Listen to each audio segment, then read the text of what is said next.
नमस्कार दोस्तों, मैं सचिन कुमार आप सभी का एसके स्मार्ट क्लास में बहुत बहुत स्वागत करता हूं। दोस्तों आज का टॉपिक हमारा है पाचन तंत्र यानी डाइजेस्टिव सिस्टम।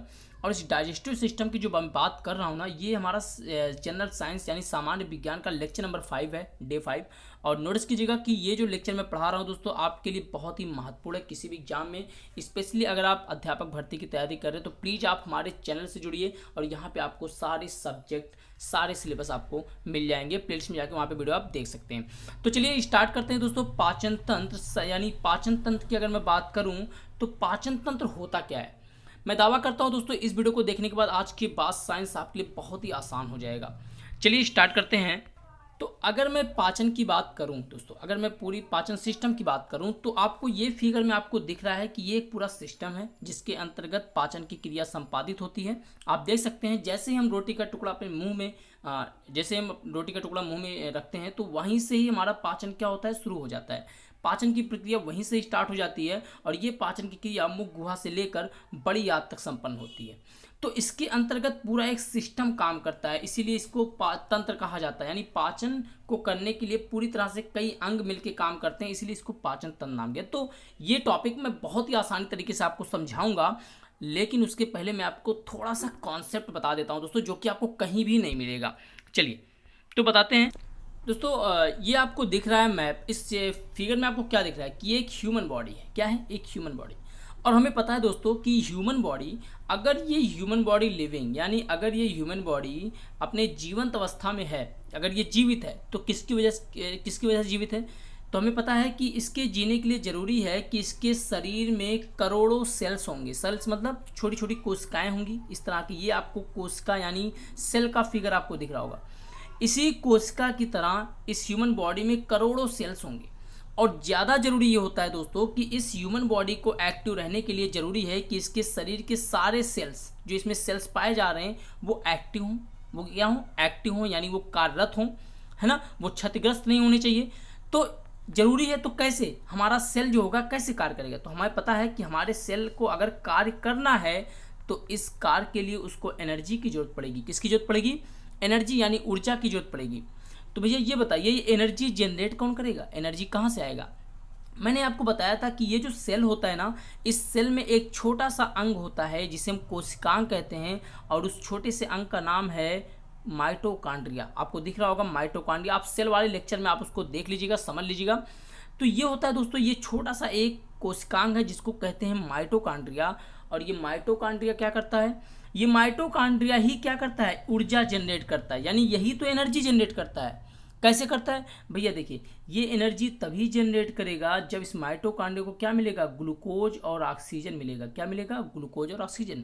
तो ग्लूकोज हमें कहाँ मिलता है? ग्लूकोज हमें भोजन से मिलेगा और ऑक्सीजन हमें वायुमंडल के द्वारा श्वसन मतलब सांस लेने से जो हम वायुमंडल से गैस खींचते हैं वो क्या होता है? ऑक्सीजन ही होता है। तो जाहिर सी बात है हमें वायुमंडल से ऑक्सीजन मिल जाएगा और भोजन के माध्यम से हमें ग्लूकोज मिल जाएगा। जैसे ही ये दोनों मिलते हैं तुरंत दोस्तों क्या होता है? माइटोकॉन्ड्रिया एटीपी का निर्माण करता है। क्या करता है? एटीपी का निर्माण करता है। यानी एटीपी एक बायोलॉजिकल नाम है जिसे हम ऊर्जा ही कहते हैं। क्या कहते हैं? ऊर्जा। तो माइटोकॉन्ड्रिया क्या कर रहा है? ऊर्जा जनरेट करेगा। दोस्तों माइटोकॉन्ड्रिया ऊर्जा जनरेट कर रहा है, इसीलिए तो हम माइटोकॉन्ड्रिया को क्या कहते हैं? विद्युत गृह कहते हैं, यानी पावर हाउस कहते हैं। ऊर्जा का पावर हाउस, है ना, ये भी कह सकते हैं। कोशिका का पावर हाउस किसे कहा जाता है? तो आप तुरंत कहेंगे माइटोकॉन्ड्रिया, है ना। या फिर वैद्युत गृह किसे कहा जाता है? तुरंत आप कहेंगे माइटोकॉन्ड्रिया। तो दोस्तों इसमें मेन काम किसका हो गया? माइटोकॉन्ड्रिया का। ठीक है, तो हमें समझ में आ गया। ये था कॉन्सेप्ट दोस्तों, ये कॉन्सेप्ट आपको समझना है। अब सारी चीज़ें आपको काफ़ी आसानी से समझ में आ जाएगी। चलिए स्टार्ट करते हैं। देखिए दोस्तों, पाचन की बात कर लेते हैं। तो पाचन तंत्र में एक एक करके समझाऊंगा। सबसे पहले जब हम पाचन की बात करते हैं तो पाचन कहते किसे हैं?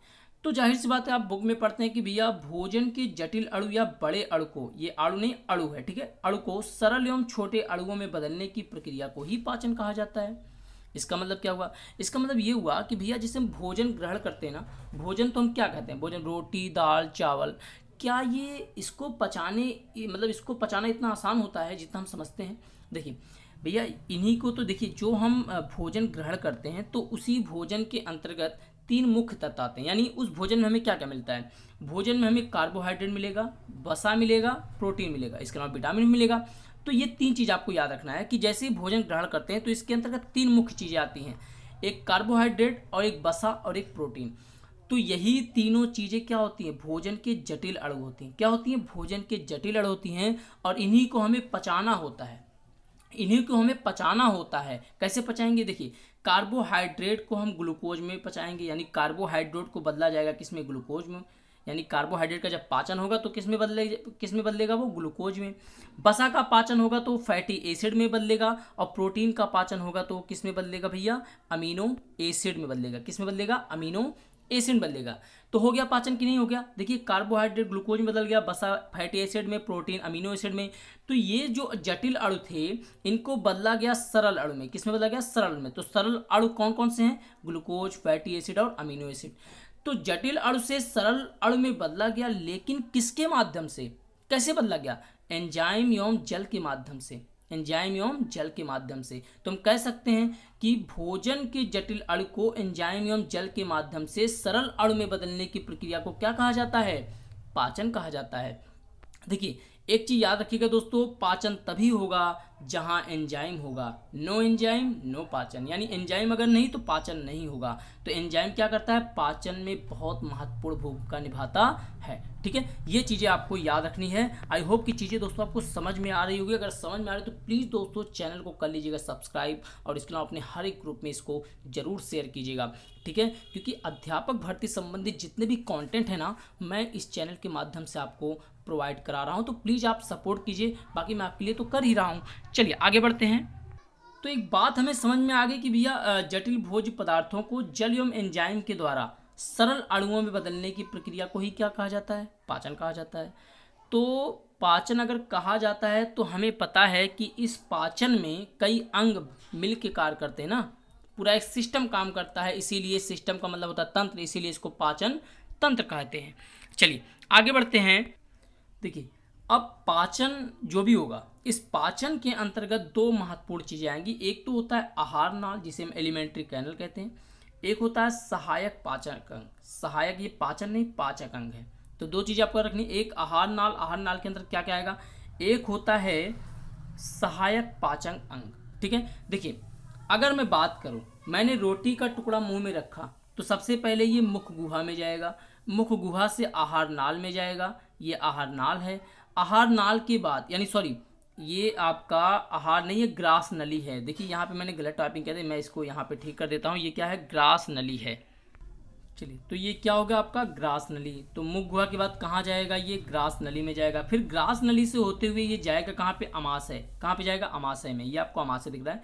इसके बाद ये छोटी आंत में प्रवेश करेगा। कहाँ प्रवेश करेगा, छोटी आंत में। और फिर उसके बाद बड़ी आंत में प्रवेश करेगा। तो इस तरह से हमने देखा कि इसका पाचन मुख्य रूप से यहाँ पे आप देख सकते हैं आहार नाल के अंतर्गत इन सब जगहों पे ये क्या करेगा, प्रवेश करेगा। इसके अलावा कुछ सहायक पाचक अंग है, यानी ये पाचन तो नहीं करते, लेकिन ये उसमें सहायता जरूर करते हैं। जैसे आपके दांत हो गए, जीभ हो गए, यकृत हो गया, अग्नाशय हो गया, यानी लीवर एंड पैनक्रियाज। तो ये चीज़ें भी क्या करते हैं, उसमें सहायक होती हैं।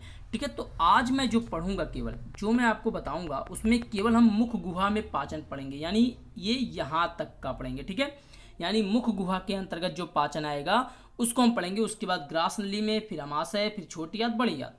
तो चलिए मुख गुहा में पाचन कैसे होगा इसको हम स्टार्ट करते हैं।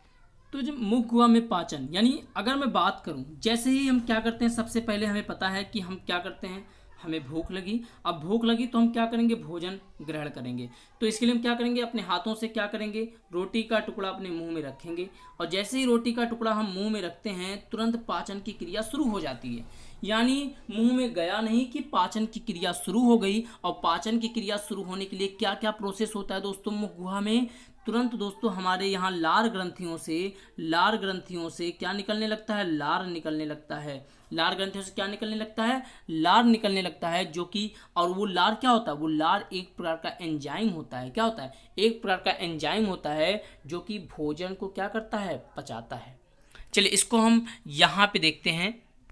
तो यहाँ पे आप देख सकते हैं, देखिए लार जैसे ही स्रावित होता है आप देख सकते हैं ये आपको दिख रहा है, एक ग्रंथि यहाँ पे हो गई, देख रहे हैं ये लार ग्रंथि है, एक लार ग्रंथि यहाँ पे आपको दिख रहा है, एक लार ग्रंथि आपको यहाँ पे दिख रहा है। ये 3 लार ग्रंथियाँ हैं और इन तीनों लार ग्रंथियों से अलग अलग एंजाइम निकलते हैं, अलग अलग एंजाइम का स्रावण होता है।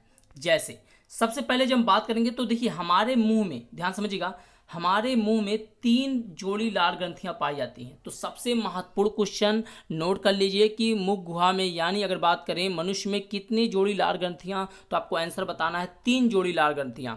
और हमेशा याद रखिएगा ये जो लार ग्रंथियां हैं इनमें 99% जल एवं 1% एंजाइम पाया जाता है। यानी होता तो एंजाइम है, लेकिन इसमें इस एंजाइम में 99% जल होता है, जबकि 1% क्या होता है, एंजाइम होता है। क्या होता है, एंजाइम होता है। और इनसे जो 3 जोड़ी लार ग्रंथियां निकलती हैं वो कौन कौन से, पहला होता है टाइलिन जिसे हम एमाइलेज भी कहते हैं, दूसरा लाइसोजाइम जिसे हम लाइसोजाइम, तीसरा होता है लाइपेज। ये 3 जोड़ी लार ग्रंथियां क्या होती हैं, पाई जाती हैं। मतलब इन 3 जोड़ी लार ग्रंथियों से ये अलग अलग क्या निकलते हैं, एंजाइम का स्राव होता है। ठीक है, देखिए बात करते हैं सर होता क्या है कि जो पहला है टाइलिन एवं एमाइलेज, पहला क्या है, टाइलिन एवं एमाइलेज। तो ये जो टाइलिन होता है ना, ये जो टाइलिन होती है ये क्या करता है, ये दोस्तों पहले एक चीज़ जान लीजिए, जिस भी अगर किसी वर्ड के लास्ट में एज मिल जाए, क्या मिल जाए, एज, समझ जाइएगा कि वो एंजाइम होता है। क्या होता है, एंजाइम होता है। तो टाइलिन जो होता है ये क्या करता है, ये भोजन में, देखिए हमें पता है कि भोजन में क्या पाया जाता है, कार्बोहाइड्रेट पाया जाता है। और कार्बोहाइड्रेट पाया जाता है तो कार्बोहाइड्रेट का एक प्रकार होता है मंड। क्या होता है, मंड। तो टाइलिन क्या करता है, इस मंड को माल्टोज में बदलता है। किस में बदलता है, माल्टोज। तो माल्टोज क्या होता है, माल्टोज एक प्रकार का शर्करा होता है। हमें पता है शर्करा हल्का मीठा होता है, तो इसीलिए तो भोजन हमें हल्का, क्या, जब हम गरम गरम भोजन करते हैं तो हमें हल्का सा मीठा लगता है। क्यों, क्योंकि उसमें क्या करता है, उसमें मंड पाया जाता है। और ये जो एमाइलेज होता है यानी टाइलिन, ये इसी मंड को माल्टोज में बदलता है। यानी माल्टोज एक प्रकार का शर्करा होता है। तो एक चीज याद रखिएगा, सबसे पहला पॉइंट आप नोट कर लीजिए कि मुख गुहा में केवल कार्बोहाइड्रेट का पाचन होगा। क्या होगा, मुख गुहा में केवल कार्बोहाइड्रेट का पाचन होगा। ये चीजें इंपॉर्टेंट है दोस्तों, याद कर लीजिए या फिर नोट कर लीजिए कि कार्बोहाइड्रेट का पाचन कहाँ होगा, तो आपको याद रखना है मुख गुहा में। क्योंकि हमें पता है कि भोजन में कार्बोहाइड्रेट पाया जाता है और उसी कार्बोहाइड्रेट का एक प्रकार होता है मंड। और जैसे ही भोजन ग्रहण करते हैं इस मंड को टाइलिन क्या करता है, माल्टोज में बदल देता है। और ये माल्टोज एक प्रकार का शर्करा होता है। ठीक है, दूसरा जो एंजाइम है जिसे कहते हैं लाइसोजाइम। क्या कहते हैं, लाइसोजाइम। अब दोस्तों हमें पता है कि हमने भोजन ग्रहण किया तो भोजन ग्रहण करने के साथ साथ कई बैक्टीरिया साथ में चले आते हैं। हमें पता है ना कि हमारे आसपास बहुत सारे बैक्टीरिया जो हमें दिखाई नहीं देते। तो भोजन के साथ साथ आपको पता है, आप सोच रहे होंगे कि हमारे सामने जब इतने बैक्टीरिया तो हम बीमार क्यों नहीं होते, जल्दी बीमार क्यों नहीं होते। देखिए इसके लिए देखिए इसके लिए भगवान ने क्या किया है, इसके लिए भगवान ने हमें पहले से क्या दिया है, एक सुरक्षा कवच दिया है। सुरक्षा कवच के रूप में यही सब है दोस्तों, यही जो एंजाइम आपको दिख रहा है ना। तो जैसे ही बैक्टीरिया आता है भोजन के साथ, तुरंत लाइसोजाइम क्या करता है, इस बैक्टीरिया को समाप्त करता है। यानी लाइसोजाइम बैक्टीरिया को समाप्त करने का काम करता है, जबकि टाइलिन एमाइलेज कार्बोहाइड्रेट का जो मतलब कार्बोहाइड्रेट किस में बदलता है, माल्टोज में बदलता है। यानी इस मंड को किस में बदलेगा, माल्टोज में बदलेगा। और इसके अलावा लाइपेज, इसके अलावा क्या होता है, लाइपेज भी होता है। ये भी इसी में क्या करता है, हेल्प करता है। ठीक है, तो ये 3 जोड़ी लार ग्रंथियों से जो अलग अलग एंजाइम निष्कासित हो रहे हैं, इनका आपको कार्य तो पता ही चल गया होगा, जो कि बहुत ही महत्वपूर्ण है। अब आप एक चीज ध्यान दीजिए दोस्तों, अब ये लार ग्रंथियां तो अपना काम कर रही हैं, लेकिन इसके साथ साथ इसमें दांत और जीवा, ये दोनों भी हेल्प करेंगी, दांत और जीवा। तो हम दांत और जीवा इसके बारे में भी जानेंगे, जो कि बहुत ही इंपॉर्टेंट है। देखिए जब मुख गुहा की बात होती है तो इसमें दांत और जीवा का क्या करता है, तो दांत का काम क्या होता है दोस्तों, भोजन को छोटे छोटे टुकड़ों में विभाजित करना है, तभी तो आसानी से उसको हम पाचन कर सकते हैं। इसके अलावा जीवा क्या करता है, ये लार को भोजन में मिलाने में सहायक होता है। यानी जीवा भोजन में पूरी तरह से क्या करता है, लार को मिलाता है, जबकि जीवा भोजन को छोटे छोटे टुकड़ों में क्या करता है, विभाजित करता है। तो ये तो पाचन नहीं कर रहे हैं, लेकिन ये सहायता जरूर कर रहे हैं। तो कुछ चीज़ें हमें हमारे दिमाग में एक क्वेश्चन उठता है कि सर ये बताइए, दांत में बच्चों में 20 क्यों होते हैं जबकि बड़ों में 32 क्यों होते हैं।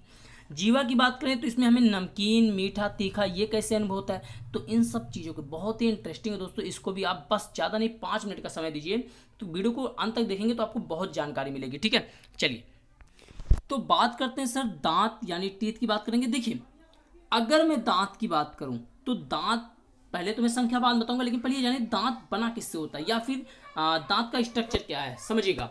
देखिए दांत आपको ये दिख रहा होगा, हम एक दांत की बात कर लेते हैं। देखिए ये आपको दिख रहा है ना, ये हमारे जो दांत होते हैं ना, ये मुख्यतः 3 परतों से मिलकर बने होते हैं। कितने परत?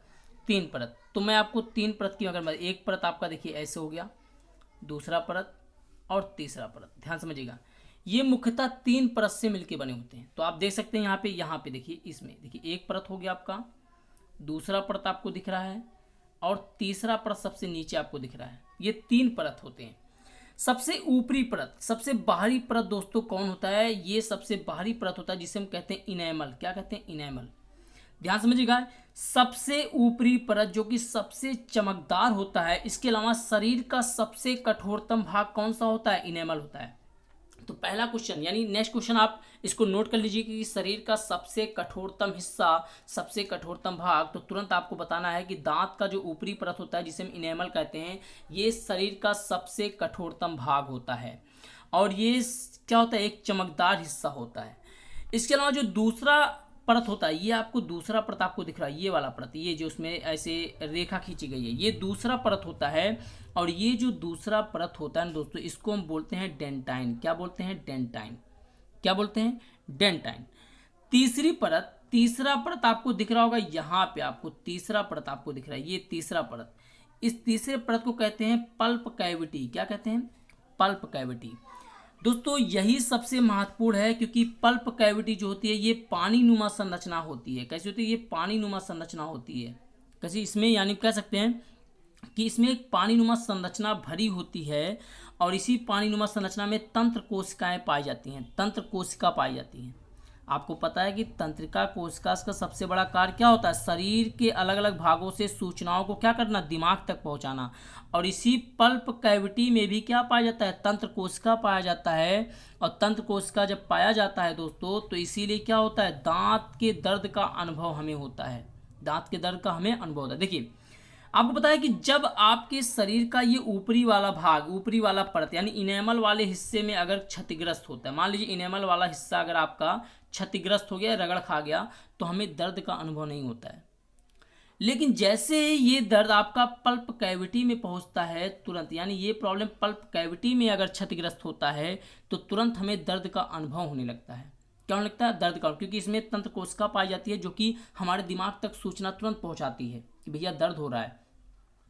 तो दर्द का अनुभव जब होता है तो हम क्या करते हैं? हम डॉक्टर के पास जाते हैं और डॉक्टर तुरंत क्या करता है? आरसीटी करता है। आरसीटी का मतलब रूट कैनल ट्रीटमेंट। और आरसीटी करने में मतलब क्या करता है? वो इन्हीं दांतों के ऊपर आपको दिखा होगा मसालों को भर देता है और फिर जब मसाला भर देता है तो हवा और पानी का स्पर्श इस तंत्र कोशिकाओं में नहीं हो पाता है, जिससे हमें दर्द का अनुभव नहीं होता है।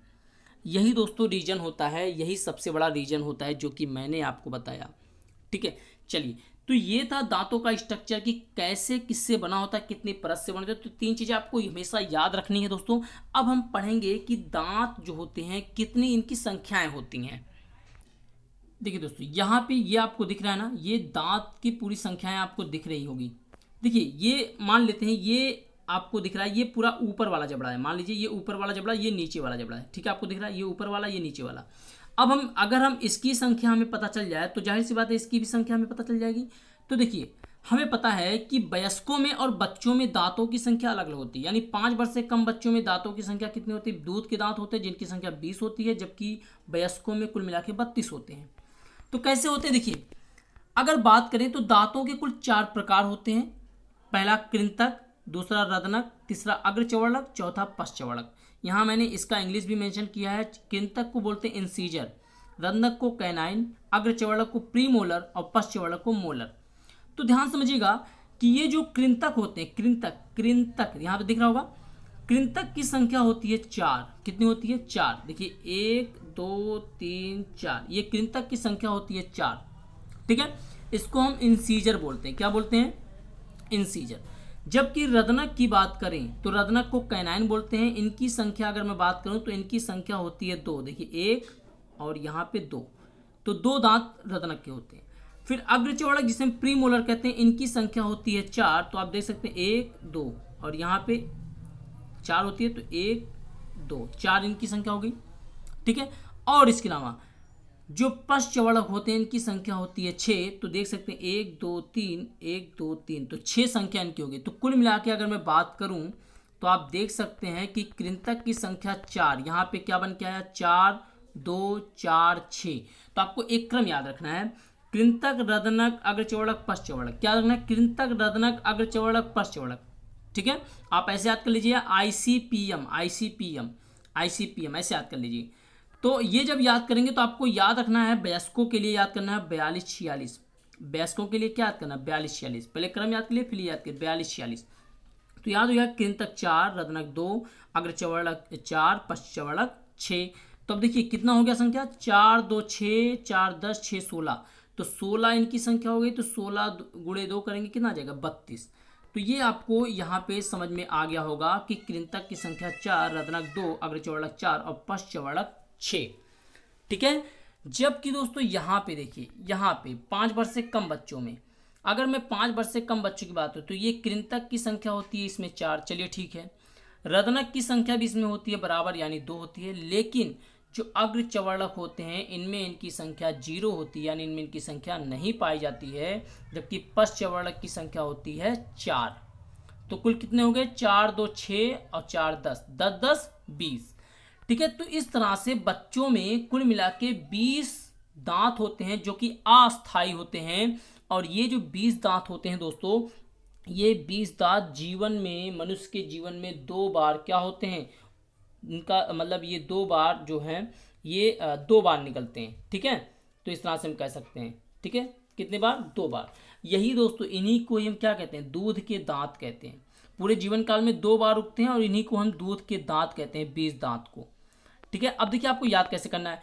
तो वयस्कों के लिए याद कर लीजिए 42 46 और छोटे बच्चों के लिए याद कर लीजिए 42 04 42 04, यानी ऐसे याद करें 420 4 420 4, ठीक है।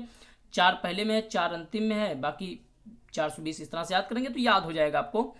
देखिए अब कुछ चीज़ें मैं आपको बता देता हूँ। जैसे कृंतक का काम क्या होता है, कृंतक क्या होता है, कृंतक से याद रहा है काटना, क्या होता है काटना। देखिए इंसीजर, सीजर मतलब कैंची, कैंची भी क्या होता है काटने का काम करता है। तो कृंतक क्या करता है, ये जो है कोई भी भोज्य पदार्थ को काटने का काम करता है। जैसे आप सेब खाते हैं, तो बताइए सेब को अगर मान लीजिए आप बचपन में क्या करते, कोई दोस्त होता था हमारा, तो अगर भाई हमने कोई चीज़ लिया तो उसको भी देना पड़ता था, हमारे पास चाकू होता नहीं था, तो हमें क्या करता, हम उसको बराबर भागों में हमें कैसे काटना होता था, तो दांतों से अगले वाले भाग से क्या करते थे, उसको छोटे छोटे टुकड़ों में उसको हम क्या करते दे देते थे। तो ये होता है कृंतक। कृंतक क्या करता है, काटने का काम करता है। और दोस्तों याद रखिएगा कि ये जो कृंतक होता है ना, ये कृंतक शाकाहारियों में सबसे ज़्यादा विकसित अवस्था में होता है। क्यों, शाकाहारियों में सबसे ज़्यादा विकसित अवस्था में होता है। जैसे गाय या भैंस में आप देखे होंगे कि आगे वाला जो दांत होता है काफ़ी चौड़ा होता है, यानी उनमें चौड़े दांतों की संख्या सर्वाधिक होती है। ये कृंतक आप देखिए आगे जो आप दांत में देखिए तो चौड़ा होता है, वही होता है कृंतक।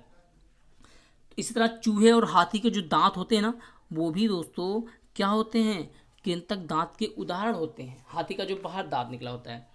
एक महत्वपूर्ण चीज़ दोस्तों, चूहा जो होता है ना, चूहे के दांत जीवन पर्यंत बढ़ते रहते हैं। क्यों, क्योंकि चूहा अपने दांतों को घिसने के लिए क्या करता है, कुतरता रहता है। क्योंकि भैया जब बढ़ेगा डेली तो एक समय ऐसा आएगा बहुत ज़्यादा बड़ा हो जाएगा, इसलिए वो क्या करता है, उसको घिसने के लिए कुतरता रहता है, जिससे उसके जबड़े ना बंद हो जाएं और दांत जो मतलब उसका ज़्यादा बड़ा ना हो पाए, इसीलिए।